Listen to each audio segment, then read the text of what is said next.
Madam మీ పేరు? వద్దినీడి వెంకటలక్ష్మి అండి. వీరవాసరం ఎంపీటీసీని జనసేన పార్టీలో విన్ అయ్యాను. వీరవాసరం నుంచి పవన్ కళ్యాణ్ గారి కోసం పిఠాపురంలో ప్రచారం చేయడానికి వచ్చేసారు. ఎందుకంత అభిమానం జనసేన అంటే? జనసేన అంటే ప్రత్యేకంగా చెప్పక్కర్లేదండి.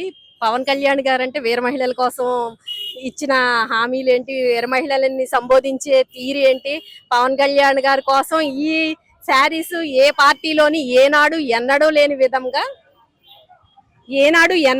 విధంగా మేము ఇలా ప్రచారంలోకి వచ్చామంటే వీర మహిళలం అందరం ఆయన అంటే అభిమానంతో, ఆయన మహిళలకు ఇచ్చే గౌరవంతో, ఆయన మహిళల పట్ల చూపించే ప్రాధాన్యత ఏ పార్టీలోని ఇప్పటి వరకు ఎక్కడా లేని విధంగా ఉంటదండి. ఆయన సంబోధించారంటే మనకి మాటల్లోనే తెలుస్తుంది. ఆయన అమ్మ అక్క చెల్లెళ్ళు అనే ఇస్తారు తప్ప వేరేలా ఏమి పిలవరు. ఆయన చేసిన సేవ అంతులేందండి. మనం ప్రజల్లోకి అవన్నీ ముందుకు తీసుకురావాలని దృష్టితోటి మేము ఇక్కడికి పిఠాపురం వచ్చి ఆయన్ని గెలిపించుకోవాలని మేము వచ్చాం. కానీ ఇక్కడ పిఠాపురం జనం అంతా బాగా సపోర్ట్ చేస్తున్నారు. 1,00,000 మెజార్టీతో గెలిపిస్తాం అంటున్నారు. గతంలో కూడా ఒకసారి వచ్చి మీరు ప్రచారం చేశారు పవన్ కళ్యాణ్ గారి నామినేషన్ కి ముందు. ఇప్పటికి అప్పటికి డిఫరెన్స్ ఏమైనా వచ్చిందంటారా? అంటే మద్దతు పెరిగిందంటారా తగ్గిందంటారా? మద్దతు చాలా పెరిగిందండి. అప్పుడు ఎలా ఉన్నారో అంతే ఓవర్ కాన్ఫిడెన్స్ తోటి ఇప్పుడు కూడా అలాగే ఉన్నారు. ప్రజలందరూని ఏమి ఎక్కడా తగ్గలేదు, అసలు తగ్గే ప్రసక్తే లేదంటున్నారు. బాగా ఇంకా ఎక్కువగా చెప్తున్నారు. వాళ్ళు చాలా బాగా విన్ అయ్యే విధానంగానే వాళ్లే చెప్తున్నారు. మా నెంబర్ ఇది అనేసి, ఆ నెంబర్ మీద మేము బటన్ నొక్కుతాం అనేసి వాళ్లే చెప్తున్నారు. మేము మీ నెంబర్ ఏంటంటే 94 అనేసి వాళ్లే చెప్తున్నారు, మేము చెప్పక్కర్లేకుండా అని. మీరు భీమవరం నుంచి వచ్చారు కదా, భీమవరంలో పులపర్తి రామాంజనేయులు గారు పోటీ చేస్తున్నారు. గ్రంథి శ్రీనివాస్ గారు గతంలో ఎమ్మెల్యే. అంటే అభివృద్ధి ఏమైనా చేశారంటారా వైసీపీ వాళ్ళు? అభివృద్ధి అంటే పులపతి రామాంజనేయులు గారు ఉన్నప్పుడు వేసిన రోడ్లే, అప్పుడు ఆయన తవ్వించిన డ్రైనేజీలు ఇవే తప్ప ఏ విధంగాని ఇప్పుడు గంధి శ్రీనివాస్ గారు అయితే ఏమి అభివృద్ధి అన్నది సాధించలేదు, చెయ్యలేదు కూడా. అభివృద్ధి అంటే చంద్రబాబు నాయుడు గారు ఈ డోక్రా మహిళలకి రుణమాఫీలు చేసిన అభివృద్ధి చేసింది డోక్రా మీ అంతా చంద్రబాబు నాయుడు గారు పెట్టిందే. ఇప్పుడు ఏదో మనం చేసాము అనేసి జగన్మోహన్ రెడ్డి గారు చూపిస్తున్నారు మహిళలకి, అదంతా అబద్ధం. చేసిందంతా చంద్రబాబు నాయుడు గారే. అంటే సంక్షేమం ఇచ్చాం అనేది ఒకటి చూపిస్తున్నారు వైసీపీ ప్రభుత్వం నుంచి. అభివృద్ధి లేకపోయినా సంక్షేమం ఇచ్చాం కాబట్టి 175 గెలుస్తామని కాన్ఫిడెన్స్ తో ఉన్నారు వాళ్ళు అనుకుంటే సరిపోదు కదండి, అది ప్రజల్లోకి తెలుస్తుంది. ప్రజల్లోకి నవరత్నాలు అన్నారు, నవరత్నాల్లో ఎన్ని అమలు చేశారు, వాళ్ళు ఎంతమంది పిల్లలకి అమ్మఒడి వేశారు, ఏ బటన్ నొక్కి ఎంతమందికి అమ్మఒడి పడలేదో ప్రజలకు తెలుసు. మీరు ఇప్పుడు కరెంట్ ఛార్జెస్ చూస్తే తెలుస్తుంది, ఒక నిత్యావసర సరుకులు చూస్తే తెలుస్తుంది, గ్యాస్ బండలు చూస్తే తెలుస్తుంది. సంక్షేమం ఎలా అవుతుందండి, అభివృద్ధి ఎలా జరిగింది? కనీసం ఇప్పుడు మన ఇళ్ల స్థలాలు మన పేరెంట్ లేకుండా డాక్యుమెంట్స్ ఎవరో దగ్గర పెట్టుకొని అది సంక్షేమం అంటారా, అది అభివృద్ధి అంటారా? మన ప్రజల్లోని ఇప్పుడు లేనంటోళ్ళు ఉంటారు. ఇప్పుడు ఆ అమ్మాయి పెళ్లి చేసుకోవాలి, వెంటనే ఆ స్థలం అమ్ముకోవడమో తాకట్టు పెట్టుకోవడమో ఏదో చేస్తాడు ఆయన. అది ఆ ఎంఆర్ఓ సంతకం పెట్టి ఎంఆర్ఓ చూసి చేసేదాకా ఆ పెళ్ళోళ్ళు ఆగరు కదా. ఏ హెల్త్ బాగోదు, హెల్త్ బాగోక సడన్ గా అమ్ముకుంటాడు. ఆ ఎంఆర్ఓ వచ్చే వరకు ఆ హెల్త్ గురించి ఆ డాక్యుమెంట్స్ గురించి చూసుకుంటూ ఉంటే ఈ మధ్యలో ప్రాణం పోతే ఎవరు ఇస్తారండి భరోసా, ఎవరు హామీ చేస్తారు? ఇవన్నీ అది సంక్షేమం అంటారా? ఎవరిదే ఆస్తి వాళ్ళు అమ్ముకోవడమో తాకట్టు పెట్టుకోవడమో ఏదో చేసుకుంటారు, అలా చేసుకుంటారు. అది తప్పండి. సంక్షేమం అంటే రైతులు ఇప్పుడు దళారులు ఉండేవారు, దళారుల ద్వారా రైతులకు అమ్ముకొని పెట్టుబడి వాళ్ళు పెడుతుంటే వీళ్ళు చేసుకునేవారు. ఇప్పుడు అలా కాకుండా మిల్లర్స్ కి ఇస్తున్నాడు. మిల్లర్స్ ఎప్పుడో 3 నెలలకో 4 నెలలకో పడుతున్నాయి డబ్బులు వాళ్ళ అకౌంట్ లో. అప్పటి వరకు ఈ రైతులు పెట్టుబడి లేకుండా పొలాలు ఊడ్చుకోకుండా మగతాలు కట్టక ఎంత ఇబ్బంది పడుతున్నారండి. ఎంతమంది రైతులు అనాథలుగా మిగిలిపోయారు. అవన్నీ మనం ఒకసారి సంక్షేమం అంటే ఇదేనేమో, అభివృద్ధి అంటేనేమో ఇదేనేమో మనం ఒకసారి ఆలోచిస్తే మన ప్రజలకే చెప్తారు, ప్రజలే మన ముందు చెప్తున్నారు ఇవన్నీని. ఏపీ ల్యాండ్ టైటిలింగ్ యాక్ట్ అనేది పక్క రాష్ట్రాలు ఇంప్లిమెంట్ చేద్దామని చూస్తే అది ప్రజలకు అన్యాయం జరుగుతుందని చెప్పి వాళ్ళు విరమించుకున్నారు. కానీ ఆంధ్రప్రదేశ్ లో జగన్మోహన్ రెడ్డి గారు రీసర్వే అని చెప్పి భూములన్నీ ఆంధ్రప్రదేశ్ అంతా సర్వే చేయించి హరిబరిగా ఈ ల్యాండ్ టైటిలింగ్ యాక్ట్ ఎలక్షన్ ముందు ప్రవేశపెట్టడానికి గల కారణం ఏంటి? ఆయనకి రారు అనే నమ్మకంతో ఉన్నారండి. అది పూర్తిగా ఆయనలో ఉన్నది నమ్మకం. ల్యాండ్ లైటింగ్ అనేది చేయకూడదు అసలు. ఎందుకంటే ప్రజల్లోని ఇప్పుడు తన ఆస్తి తను అమ్ముకోని హక్కు లేనప్పుడు ఎందుకండి తనకి ఎన్ని ఎకరాలు ఉంటే ఏంటి, తను ఏదో అభివృద్ధి చేసేసాను అంటున్నాడు. 1 సెంటు స్థలం ఇచ్చి ఇప్పుడు మనకి 10 సెంట్ల స్థలం లాక్కునేది అభివృద్ధి అంటారా? అది కాదు కదా. ప్రజల్లోని 1 సెంటు స్థలం కూడా ఎంతమందికి ఇచ్చాడు? ఎక్కడో 2-3 మందికి ఇచ్చి 10 మందికి ఇచ్చాను అనేసి అంటున్నాడు. అవన్నీ ఉత్తిదే అపోహలు మాత్రమేనండి. ఓవరాల్ గా 2 ఓట్లు వేయాల్సి ఉంటది రాష్ట్ర వ్యాప్తంగా. ప్రజలకు ఏం చెప్పాలనుకుంటున్నారు? అంటే క్రాస్ ఓటింగ్ జరిగి ఒకటి ఫ్యాన్ కి ఒకటి గ్లాస్ కి లేకపోతే ఒకటి ఫ్యాన్ కి ఒకటి సైకిల్ కి అలా వేసే ప్రసక్తి ఉందంటారా, లేకపోతే ఎన్డీఏ కూటమికి వేస్తారా? అసలు అలా లేదండి, ఈ కూటమికే వేస్తారు. ఎందుకంటే నరేంద్ర మోడీ గారు ఇచ్చేది నెల నెల బియ్యం. ఆయన ఇచ్చేది ఇల్లు అన్ని ఆ ప్రజల్లో తెలుసు. నరేంద్ర మోడీ గారు ఇచ్చిన పథకాలు ఇవన్నీ. ఇప్పుడు పవన్ కళ్యాణ్ గారు చేస్తున్న అది ఇంకా మామూలుగా సేవ కాదు, ఆయన చేసే సేవ అంతులేని విధంగా చేస్తున్నారు. ఆయన కౌలు రైతులను అయితేనేమి, మన వైజాగ్ లో అయితేనేమి, ఎక్కడైనా సరే ఆయన చేసే అభివృద్ధి మనం చెప్పలేంది మాటల్లో, వర్ణాతీతం. ఇంకా అలాంటిదప్పుడు ఎలా చేస్తారని క్రాస్ ఓటింగ్ ఎలా పడుతుంది? అసలు జరిగే ప్రసక్తే లేదండి. ప్రజల్లో అయితే బాగా నమ్మకంగా ఉన్నారు. మనం బీజేపీకి వేయాలి, లేదా గ్లాస్ గాని సైకిల్ గాని వేయాలనే నమ్మకంతో గ్లాసు, సైకిల్, బీజేపీ ఇవే ముగ్గురు కలిపి ఉన్నదే అనేసి చూస్తున్నారండి. మేడం మీ పేరు? మాదాసు లక్ష్మి అండి. ఎక్కడి నుంచి వచ్చారు? పాలకొల్లు నుంచి వచ్చామండి. పాలకొల్లు నుంచి పిఠాపురం వచ్చారు ప్రచారం చేయడానికి. ఇక్కడ ప్రజల ఆదరణ ఎలా ఉంది? అంటే మీరు బయట నుంచి వచ్చారని ఎలా ఆదరిస్తున్నారు? మేము ఆల్రెడీ ఇప్పుడు రావడం ఇది 3వ సారి. ఫస్ట్ లో వచ్చినప్పుడు కొంచెం మాకు డౌట్ అనిపించింది, కానీ ఇప్పుడైతే మట్టికి మాకే మతిపోతుంది ఇక్కడ. ఎందుకంటే వాళ్ళు ఇచ్చే స్పందన అలా ఉంది. ఎందుకంటే ఒకప్పుడు మాకు అభివృద్ధి లేనిది మా పిఠాపురం అంటే ఎక్కడో తెలీదు, కానీ ఈ రోజు మా ఊరంతా ఊరు మోగపోతుందంటే మా ఊరు అన్ని ఊళ్ళకి తెలుస్తుందని చాలా బాగా చెబుతున్నారు వీళ్ళంతా కూడా లేడీస్. మీరు వీధి వీధి తిరుగుతున్నారు కదా పిఠాపురంలో, ఇక్కడ ప్రధానమైన సమస్యలు ఏం చూసారు మీరు? సమస్యలు అంటే డ్రైనేజీలు, ఇళ్ళు, మార్కెటింగ్ లో కొంచెం చాలా ట్రబుల్ గా ఉంది. అవన్నీ మాకు చేయించాలి అని అడుగుతున్నారు. కానీ మన ప్రభుత్వం కాదు కదమ్మా ఇది. మన ప్రభుత్వం వచ్చిన తర్వాత మీ దేవుడే ఇక్కడికి వచ్చాడు. అసలు మాకు భీమవరాన్ని నిలబెట్టమని మేము ఎంతో ప్రోత్సహించాం, కానీ అక్కడ కాదనుకుని పిఠాపురంలో అడుగు పెట్టాడంటే తిరుపతి వెంకన్నబాబు వచ్చి మీకు ఇక్కడ నిలబడ్డాడని చెప్పి మేము చాలా ఇదిగా చెప్పాం. అంటే పవన్ కళ్యాణ్ గారు వస్తే జరుగుతుంది అంటున్నారు. అంటే ఏ విధంగా జరుగుతుంది అంటారు? మరి జగన్మోహన్ రెడ్డి గారు కూడా మోదీని కలిసి వస్తారు కదా, నెలకోసారి వెంకటేశ్వర స్వామి విగ్రహం ఇచ్చి వస్తారు. మరి ఆయన చేయలేంది ఈయన చేస్తారని ఎలా చెప్తారు? శుక్రవారం సెలవు కావాలి. కాకపోతే ఆయన వచ్చిందంటే కనుక నిజంగా ఇక్కడ మీరే చూస్తారు, ఒక్క సంవత్సరంలోనే మీరే చూస్తారు ఆయన అభివృద్ధి. అది కూడా జగన్మోహన్ రెడ్డి గారు ఎందుకు చేయలేదంటారు 5 సంవత్సరాల నుంచి? జగన్మోహన్ రెడ్డి గారు ఏముందండి, కరెంటు బిల్లులు ఎక్కడ దొరుకుతున్నాయా, ఎవరు అమ్మఒడి తీద్దామా, లేదంటే ఎవరు రేషన్ కార్డు తీద్దామా, లేదంటే కారు ఎక్కడుందా, ఆడింట్లో రేషన్ కార్డు, ఆడింట్లో పెన్షను అవన్నీ తీసి పక్కన పెడుతున్నాడు. ఆయన చేసిందల్లా ఏంటి, అమ్మఒడి అన్నది లేదు. కొంతమందికే పడుతుంది. అది ఎంతవరకు అన్నది ఆయన గ్యాలరీ చేసుకోవాలి. కారు ఎంత కొనుక్కుంటాడో, ఆ ఇంట్లో సరైన సౌకర్యం లేక ఆ కారు తిప్పుకుంటే 1000-2000 వస్తుందని చెప్పాడు కారు కొనుక్కుంటాడు. కానీ ఆడ వెనకాల 100 ఎకరాలు 1000 ఎకరాలు ఉండి కారు నడుపుకోవడానికి కాదు కదా అది. ఆ డబ్బులతో ఇంట్లో బతకాలి కదా అని చెప్పేసి అనుకుంటారు. ఇప్పుడు 10 లక్షలు ఉంది, బ్యాంకులో వేస్తున్నాం. బ్యాంకులో వేస్తుంటే మన సొమ్ము అమ్ముకుని మన బ్యాంకులో వేస్తుంటే ఇన్కమ్ ట్యాక్స్ అడుగుతున్నాడు. ఇప్పుడు బ్యాంకులోనే వేస్తుంటే వడ్డీకి ఇచ్చుకుంటే వడ్డీకి భయం, ఆడు ఇస్తాడే ఇవ్వడానికి. ఇల్లు కట్టుకుంటే 3 స్టేర్ల బిల్డింగ్ ఉంది, ఇది ఉన్నది, రేషన్ కార్డు తీసేస్తున్నాడు. కానీ మేము ఎలా బతకాలి? అద్దెచ్చుకుంటే 10,000 వస్తుంది, ఇంట్లో పిల్ల ఉద్యోగం చేస్తుంటే అది ఆ పూటకి వెళ్ళిపోతుంది. మగవాళ్ళు లేని పరిస్థితికి ఎలా ఉంటుంది చెప్పండి. అది గడిచిన 5 సంవత్సరాలు ఎలా ఉంది? అంతకుముందు చంద్రబాబు నాయుడు గారి పరిపాలన ఎలా ఉంది? చంద్రబాబు నాయుడు గారి పరిపాలన అయితే కనుక ఎక్సలెంట్ అండి. ఎందుకంటే రేషన్ కార్డు ఎవరికీ తీయలేదు, ఈడంటే ఇంటింటికి పట్టుకొచ్చి ఇస్తున్నాడు. కానీ ఆయన అయితే దేవుడు. ఎందుకంటే ఎప్పుడు కూడా ఒకళ్ళ రేషన్ కార్డు కానీ పెన్షన్ కానీ, భర్త చనిపోతే అప్పుడు మట్టి డబ్బులని ఇచ్చేవారు. ఇప్పుడు ఆ మట్టి డబ్బులు కూడా లేదు. కనీసం శవం చచ్చిపోతే పంచాయతీ వాళ్ళు వచ్చి ఏదైనా రాసుకుని వెళ్ళేవారు. ఇప్పుడు అది కూడా లేదు. వీడు వచ్చిన తర్వాత ఆ మట్టి డబ్బులు కూడా లేవు. ఆయనకు వచ్చిన పెన్షన్ పెళ్ళడానికి రావాలి, ఆ పెన్షన్ కూడా లేదు, అది కూడా తీసేసాడు. నీకు ఏమన్నా అడుగుతుంటే నీకు 3 స్టేర్ల బిల్డింగ్ ఉంది కదా అని అడుగుతున్నాడు. 3 స్టేర్ల బిల్డింగ్ ఉంది కదా అని 3 కోట్లు వెనకాల లేదు కదా నాకు, నీకు మళ్ళీ నీ పిల్లల్లాగా నా పిల్లలు విదేశాల్లో చదివించుకుని ఉద్యోగాలు చేయించుకుంటే నేను కాలు మీద కాలు వేసుకుని కూర్చొని తినొచ్చు, అందరయ్యే పోజేసుకుని. కానీ మాకు అది లేదు. అది ఓవరాల్ గా ఎన్డీఏ కూటమి వస్తుంటారు, మళ్ళీ జగన్ వస్తారంటారు గవర్నమెంట్ లో. జగన్ వచ్చాడంటే మొత్తం ప్రభుత్వం అంతా మేము ఎటో ఒకటి వెళ్ళిపోవాలండి. ఏ బెంగాలీయో అటో ఇటో పారిపోవాలి. ఆడు వచ్చాడంటే మాకు ఉన్న మెతుకులు కూడా ఉండవు. ఇప్పుడే రేషన్ లేదండి మాలాంటి వాళ్ళకి. భర్త చనిపోయి 4 సంవత్సరాల నుంచి పోరాడుతున్నానండి నేను, పెన్షన్ కావాలని. ఇప్పటికి నాకు పెన్షన్ లేదు.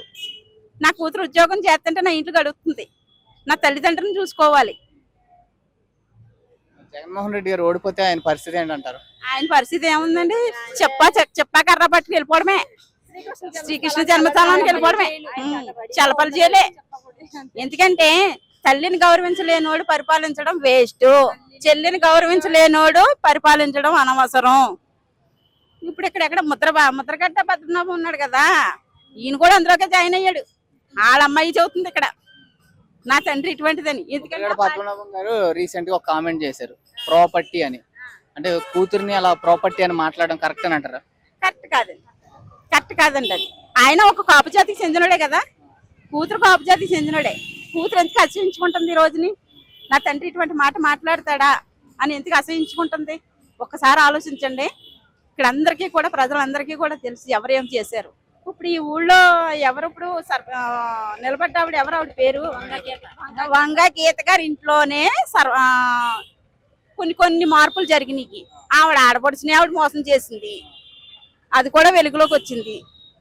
ఇంకెంతకన్నా నిదర్శనం ఏం కావాలి మనకి? నేను ఇక్కడ ప్రచారం చేయడానికి పవన్ కళ్యాణ్ గారి కోసం వచ్చా. ఇక్కడ చూస్తున్నారు, గడిచిన 5 సంవత్సరాల్లో ఎంపీగా అయితే వంగ గీత గారు ఉన్నారు.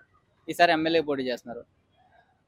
వంగ గీత గారిని పక్కన పెట్టుకుని జగన్మోహన్ రెడ్డి గారు చిత్తి కింద ఓడిస్తాం పవన్ కళ్యాణ్, ఆయన రియల్ హీరో కాదు, రియల్ హీరో అయినా రియల్ హీరో కాదు అని కామెంట్లు చేశారు. నెక్స్ట్ కార్లు మార్చినట్టు పిల్లలు మారుస్తారని కామెంట్లు చేశారు. అంటే పబ్లిక్ మీటింగ్ పెట్టి పబ్లిక్ గ్యాదర్ చేసి ఇలా మాట్లాడడం కరెక్ట్ అని అంటారు? కరెక్ట్ అని ఎలా అంటాం అమ్మా? కరెక్ట్ కాదు కదా. ఒక మనిషిని వ్యక్తిగతంగా దూషించకూడదు కదా. ఇప్పుడు ఆయన అలా దూషించబట్టే ఆయనకి భగవంతుడు ఏం చేశాడు, వాళ్ళ చెల్లిని వాళ్ళ చిన్నాన్నగారు అమ్మాయిని ఇద్దరిని భగవంతుడే వ్యతిరేకం చేశాడు. అలాగా తన దగ్గర జాయిన్ చేసుకున్న వాళ్ళని కూడా ముద్రగడ పద్మనాభ గారిని జాయిన్ చేసుకున్నాడు. ఆయన్ని కూడా ఏం చేశాడు, కూతుర్ని ప్రాపర్టీ అనమని చెప్పాడు. అది ఎంతవరకు సమంజసమమ్మా? ఒక ఆడపిల్ల ఎంత బాధ. ఇప్పుడు షర్మిల గారు ఉన్నారు, షర్మిల గారిని నా చెల్లెలే కాదన్నాడు ఆయన. ఇప్పుడు పిన్నతండ్రిని ఎవరు చంపారో ఆయనకు తెలుసు. ఆయన ఇప్పటికి ఆయన 5 సంవత్సరాలు ఉన్నాడు పరిపాలనలో. 5 సంవత్సరాల్లో చిన్నానే, అతని సొంత చిన్నాన చనిపోతేనే ఏమీ చేయలేకపోయాడు. ఈ ప్రజలకు ఏం చేస్తాడు ఆయన? సంక్షేమ పథకాలు ఇచ్చామని అంటున్నారు. ఏ సంక్షేమ పథకాలు ఇచ్చాడమ్మా? ఇద్దరు పిల్లలకి అమ్మఒడి అన్నాడు. ఒక్క ఇంట్లో ఇద్దరు పిల్లలు ఉన్నా, ముగ్గురు పిల్లలు ఉన్నా, ఒక్క పిల్లాడికే అమ్మఒడి అన్నాడు. అంటే ఒక పిల్లాడిని చదివించుకుని కనవ ఉన్న పిల్లల్ని పాలేరుతనం పెట్టుకోవాలా ప్రజలు? లేకపోతే జగన్ కూడుకుని చెయ్యాలా? చెప్పండి మీరే. అంటే గడిచిన 5 సంవత్సరాలు జగన్మోహన్ రెడ్డి గారి పరిపాలనలో మీకు నచ్చడం ఏంటండి? అంటే ఆ నవరత్నాలు ఇచ్చాం కదా, బ్రహ్మాండంగా పరిపాలించాం, 175 గెలిచాం అంటున్నారు. అమ్మఒడి ఓకే, మిగతా నెక్స్ట్ అంటే రైతు భరోసా కానీ, ఇంటింటికి రేషన్ బియ్యం ఇస్తున్నారు కదా. మా ఆశా వర్కర్లని 5,000తో వాళ్ళని 5,000 ఏ విధంగానే సరిపోతుందా?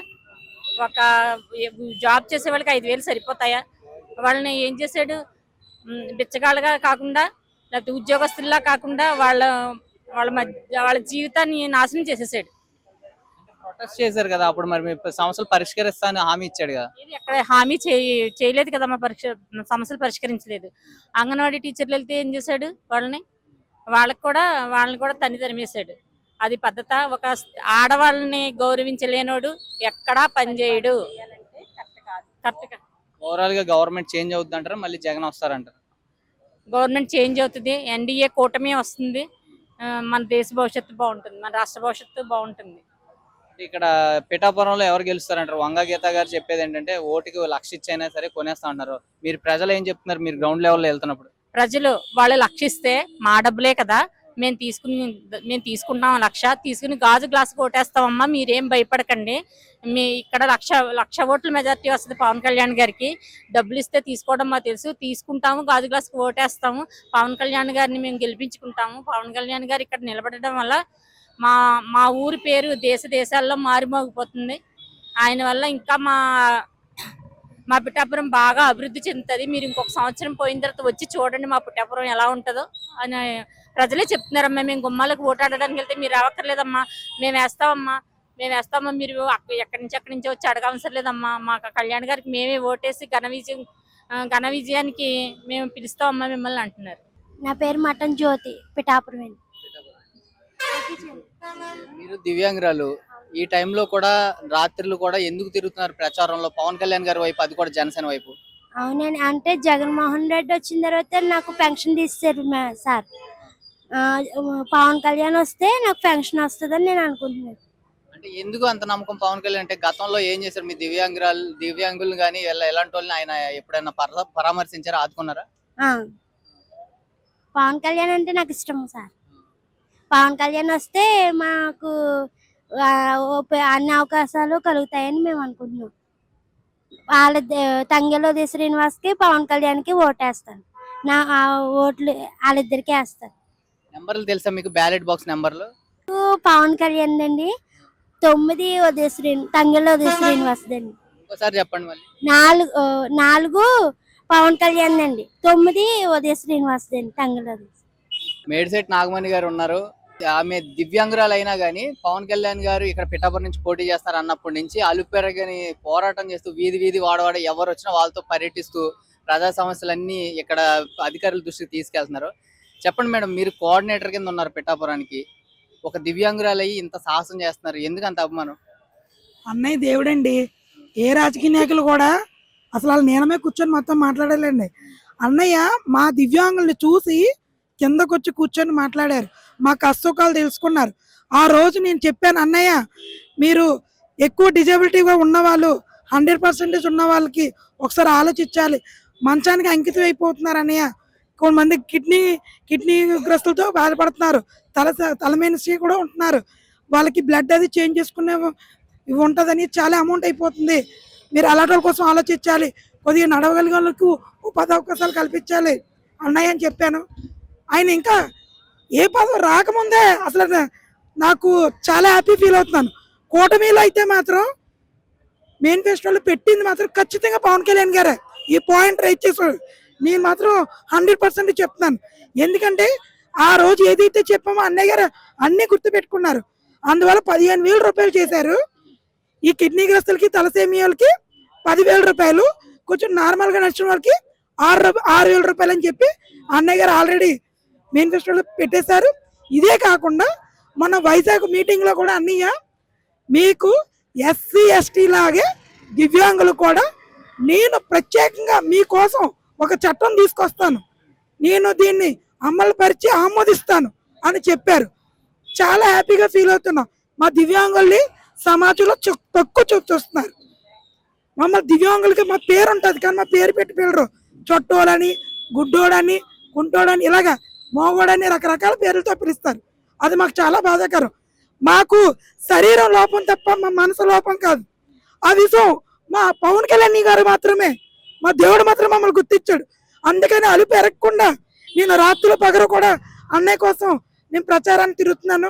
ఆల్రెడీ ఆయన ఎమ్మెల్యే, కాకపోతే మేము అత్యధిక ఓట్లు మెజార్టీతో గెలిపించుకోవడానికి కోసం అన్నయ్య కోసం తిరుగుతున్నాం.